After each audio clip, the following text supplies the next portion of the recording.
Three continents, three completely different tectonic systems. And right now, all three are showing significant seismic activity within the same stretch of weeks. In Chile, a powerful magnitude 6.9 earthquake struck near Calama, followed by a magnitude 6.0 event near Valparaiso, followed by a foreshock swarm near Copiapó that built into a magnitude 5.5 event, three separate significant earthquakes along one country's coastline in a matter of weeks. In Indonesia, a magnitude 7.3 to 7.4 earthquake tore through the Molucca Sea between North Sulawesi and North Maluku, triggering a tsunami, over 450 damaged or destroyed structures, and more than 1,300 recorded aftershocks. And in Turkey, the seismic monitoring record for this year alone shows thousands of tremors along the Anatolian fault systems, with a magnitude 5.4 event near Sinchik standing out as one of the strongest in a persistent, ongoing swarm. South America, Southeast Asia, the Eastern Mediterranean. Three regions that sit on entirely separate tectonic boundaries, thousands of kilometers apart, all lighting up at once. The question everyone watching this asks is the same question, and it's the right one to ask. Is something connected happening here?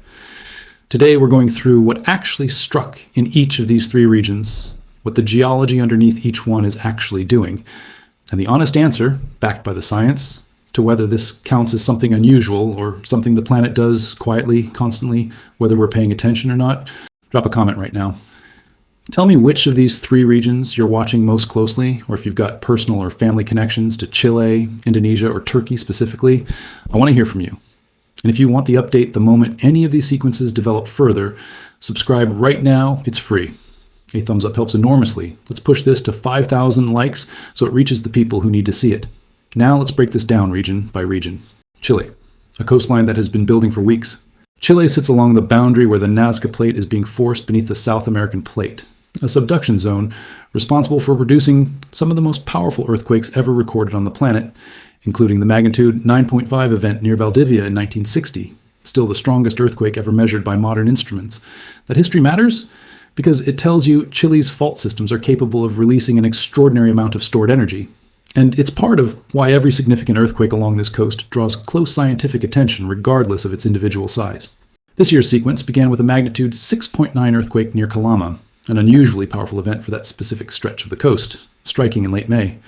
Within days, a magnitude 6.0 earthquake followed near Valparaiso, a densely populated port region where any significant seismic activity carries immediate infrastructure and public safety implications. Then, in June, a different pattern emerged near Copiapó, a shallow magnitude 5.1 foreshock, followed hours later by a 5.2, followed the next morning by a 5.5, a textbook example of a foreshock sequence building toward a larger release rather than a single isolated event. Individually, none of these earthquakes reached the scale of a historic disaster, but the clustering matters. Chile experiences roughly 930 earthquakes of magnitude, 4 or higher every single year along its coastline, close to 1 every single day on average, because the Nazca South America subduction zone is simply that active as a baseline condition. What draws attention this year is not that Chile had earthquakes. It's the specific concentration of moderate to strong events, 6.9, 6.0, and a foreshock building 5.5, landing within roughly a 6-week window along a coastline that has a well-documented history of larger earthquakes eventually following periods of elevated moderate activity. Indonesia, a tsunami-triggering rupture in the Molucca Sea. Indonesia sits at one of the most tectonically complex junctions on Earth, where the Pacific, Philippine Sea, Australian, and Sunda plates all interact across a dense archipelago of thousands of islands. On April 2nd of this year, a magnitude 7.3 to 7.4 earthquake ruptured in the Molucca Sea between North Sulawesi and North Maluku provinces at a depth of 35 kilometers. The rupture triggered a tsunami reaching 75 centimeters, and the shaking registered at a maximum intensity of very strong on the affected islands, damaged or destroyed more than 450 structures, concentrated heavily in the Batang Dua Islands, closest to the epicenter. Landslides followed on the region's steep, volcanically shaped terrain. What stands out most about this specific event, beyond the tsunami and the structural damage, is the aftershock sequence that followed.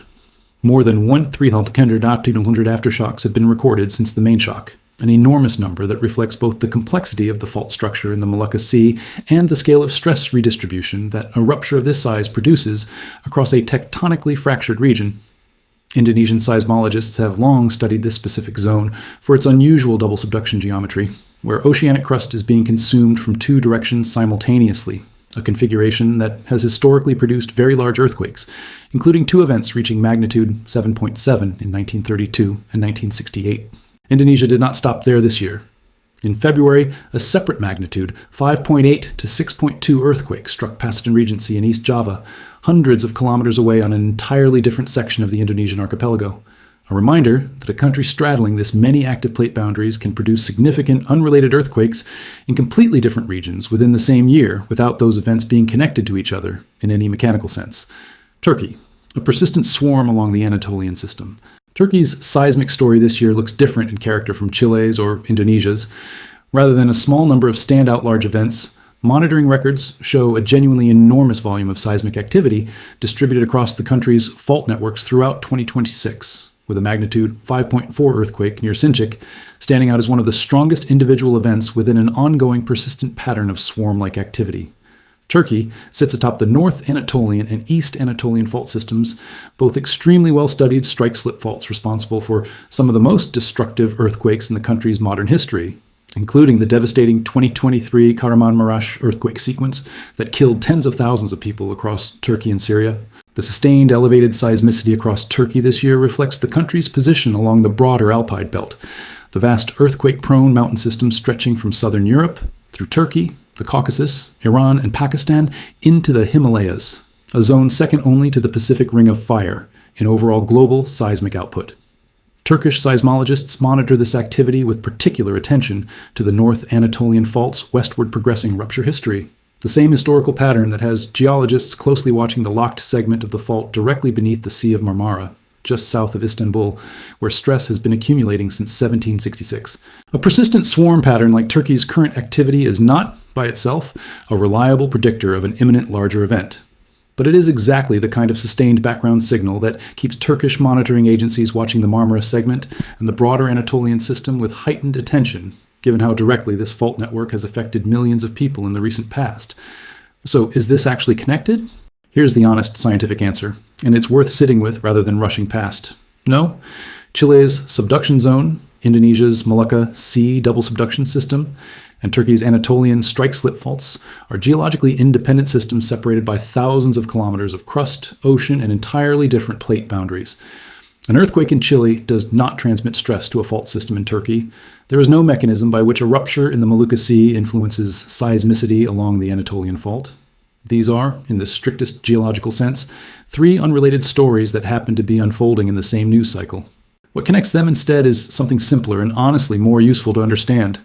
The planet produces significant earthquake activity constantly, distributed unevenly across a small number of extremely active zones: the Pacific Ring of Fire, the Alpide belt running through the Mediterranean and Central Asia, and the major subduction and transform systems along both American coastlines. Global earthquake monitoring records roughly 20 earthquakes of magnitude 5 or higher and close to 200 of magnitude 4 or higher in any given month worldwide, a volume of activity that happens continuously whether or not any of it makes international headlines. When several of these, individually unremarkable by global standards events, happen to land in countries people recognize by name, Chile, Indonesia, Turkey, all within the same short window, it reads as a pattern. Statistically, distributed across a planet with this many active fault systems, it is closer to the expected background rate than to a genuine anomaly. Why it still matters, even without a hidden connection. None of that makes any single one of these sequences less serious for the people living through them. Indonesia's Molucca Sea rupture genuinely killed people, displaced families, and destroyed hundreds of structures. Chile's clustered sequence genuinely tests infrastructure and emergency response capacity along a coastline that has produced the largest earthquake ever recorded. Turkey's persistent swarm genuinely sits on top of a fault system that has already produced one of the deadliest earthquake disasters of the past decade and continues to threaten a locked segment beneath one of the most populous cities in Europe. The absence of a mechanical connection between these three stories does not diminish the real risk each one represents independently. What it does mean is that the framing matters. Understanding that these are three separate geologically unconnected stories, rather than evidence of some undefined planetary shift, is not a way of downplaying the risk. It's the accurate starting point for actually assessing what each region needs. Chile needs continued investment in the earthquake early warning and building code enforcement that has already made it one of the more earthquake-resilient nations on Earth, relative to the sheer scale of seismic energy it regularly absorbs. Indonesia needs sustained tsunami warning infrastructure across an archipelago too vast and complex for any single coastal monitoring system to fully cover. Turkey needs continued urgency on seismic retrofitting, particularly around the Marmara segment, where the gap between known risk and completed preparedness remains real. What to actually watch going forward? For Chile, the signal worth tracking is whether the recent clustering along the Calama-Valparaiso-Copiapó corridor continues or fades, since Chilean seismologists pay close attention to whether moderate sequences like this precede a larger release along the same subduction segment. For Indonesia, the aftershock decay rate from the April Malacca sea rupture, still running past 300 per 100 recorded events, remains the key indicator of whether the fault system there has finished redistributing stress or whether further significant shaking remains likely in the near term. For Turkey, the persistent swarm activity across the Anatolian system continues to be measured against the specific, well-documented risk sitting beneath the Sea of Marmara, a segment that has not ruptured since 1766, and that seismologists estimate carries close to a coin flip probability of a major earthquake within the coming decades. 3 continents, 3 unrelated fault systems, 3 real and ongoing stories that happen to share a news cycle. The planet is not doing anything unusual this month. It's doing what it always does, releasing accumulated tectonic stress across the same handful of active zones it has been working through for millions of years, largely indifferent to how many of those releases happen to cluster into a headline together. The difference between an earthquake that stays a local story and one that becomes a genuine catastrophe was never about coincidence in timing with other earthquakes elsewhere. It comes down to depth, proximity to population, building quality, and how seriously each region has taken its own specific, well-understood risk in the years before the ground moved. Chile, Indonesia, and Turkey are each being tested by that standard right now, independently, and each deserves to be understood on its own terms, rather than folded into a single manufactured global narrative. We'll keep tracking all 3 of these regions as they develop. Subscribe so you don't miss the update the moment anything changes in any of them. And drop that comment. Tell me which region you're watching, or if you have personal ties to any of these countries, I want to hear it. Let's get this to 5,000 likes, so it reaches the people who need to see it. See you in the next one.